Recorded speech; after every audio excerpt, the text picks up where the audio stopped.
Je suis fâchée. Attends, que se passe-t-il? Tu n'as pas écouté la radio? Oui, mais moi j'ai suivi les informations hier. Il n'y a pas eu remaniement. Donc tu penses que c'est devant toi venir parler remaniement?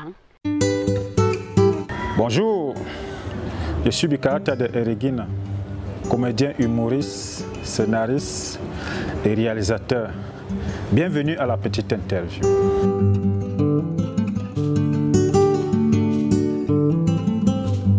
Bikarata, réalisateur de cinéma, de télévision ou comédien? Je pense que je porte toutes ces casquettes parce qu'au départ je suis comédien humoriste, ça c'est un don. Comédien parce que j'ai fait les études en art du spectacle cinématographique. Réalisateur parce que j'ai fait également des études sur le cinéma, en art du spectacle cinématographique, et je me suis spécialisé dans la production cinématographique télévisuelle. Longtemps qualifié d'intello de service, pourquoi? Quand tu as des notions que tu n'as pas apprises, tu as des connaissances qui sont comme ça, tu es obligé d'aller à l'école pour te former.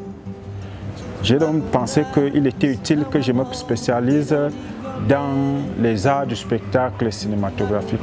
J'ai donc continué jusqu'à l'université. Aujourd'hui, je suis en train de rédiger ma thèse.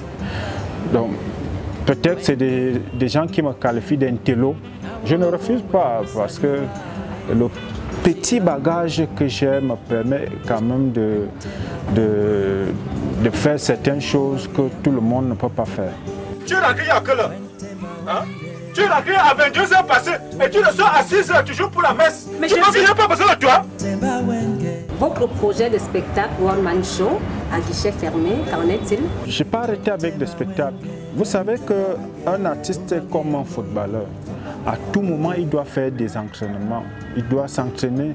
Il en est de même pour l'artiste. À tout moment, il doit répéter. Il doit travailler chaque jour parce qu'au fur et à mesure que tu travailles, il y a des réflexes qui viennent.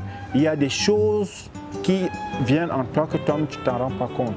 Donc ça fait en sorte qu'à un moment donné, si tu ne travailles pas, le régime baisse. C'est ce qui se passe avec moi actuellement parce que j'ai mis plus d'accent à la réalisation qu'au spectacle. Et aujourd'hui, je suis en train de recommencer les entraînements, pour ne pas dire les répétitions, pour me remettre à niveau, pour que je serve à mon public, parce qu'ils étaient habitués à voir Bikarata comme comédien, que je serve à mon public un spectacle de qualité. Et vous savez, quand je fais un spectacle, il faut quand même un peu lever le niveau. Il faut lever le niveau, il faut faire quelque chose de bien et qui est digérable.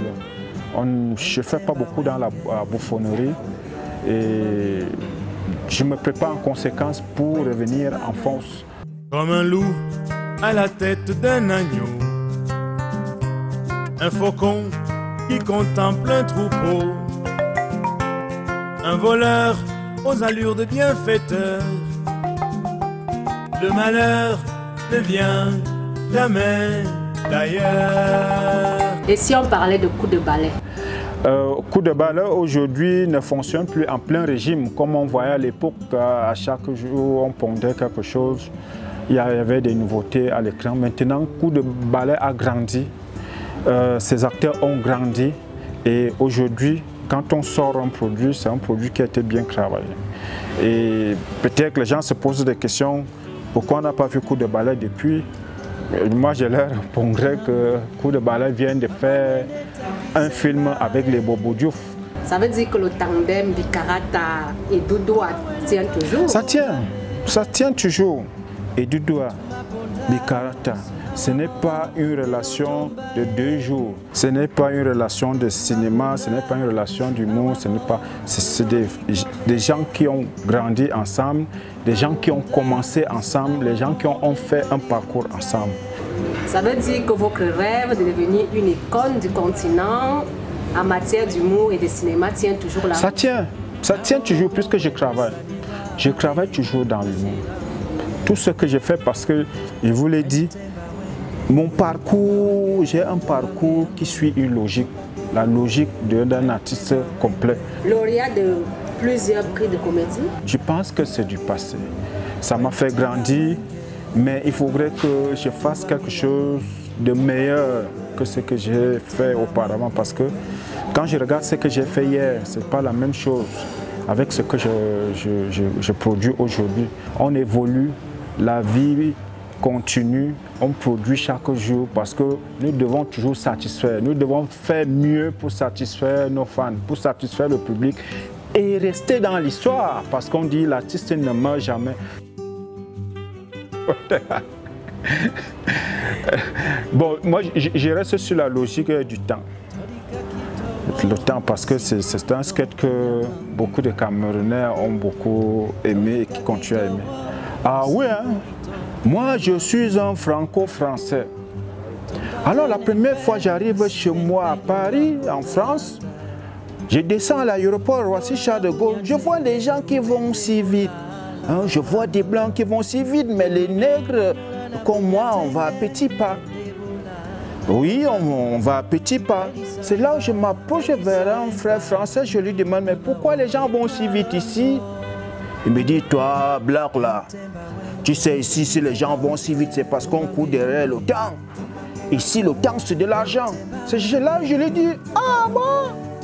Oh, ça, je ne savais pas. Viens chez nous en Afrique, viens dans mon pays d'origine, on a le temps comme ça. Si vous courez derrière le temps, nous en Afrique, c'est le temps qui court derrière nous. Hein.